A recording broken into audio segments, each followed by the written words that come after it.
So there we were, packed into the family minivan, embarking on what was supposed to be the ultimate adventure to the Grand Canyon. My dad, ever the tech enthusiast, had just installed a new GPS app that promised to make travel a lot more fun.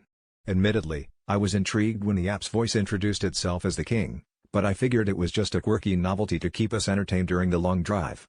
Little did I know, this would be the trip of a lifetime, and not in the way we'd planned.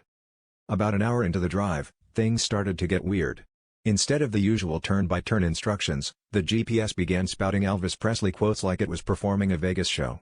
"Take the next exit, honey, 'cause it's now or never," it crooned, the voice so uncanny that even my mom, a die-hard Elvis fan, was impressed. We blindly followed Elvis' directions, trusting in the king's wisdom, despite the fact that the highway signs were beginning to hint at a different destination. By the time we saw a billboard for Gracelandland, the Elvis-themed theme park, I suspected something was amiss. Still, Dad was convinced we were on the right track, mumbling something about the Grand Canyon having its own rock and roll history. An hour later, the truth became undeniable as we pulled into the parking lot of a theme park that boasted a suspicious number of rhinestone jumpsuits and pompadour wigs. It was clear that Elvis had led us astray, and instead of gazing at natural wonders, we were about to embark on a different kind of adventure entirely.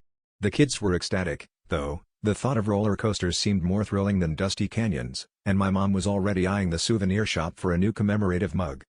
As for my dad, he was left scratching his head, wondering how a simple road trip to the Grand Canyon had turned into an unexpected detour into Elvis-themed chaos. But as we laughed about the absurdity of the situation, he shrugged and said, "Well, folks, looks like the king just couldn't help falling in love with this route."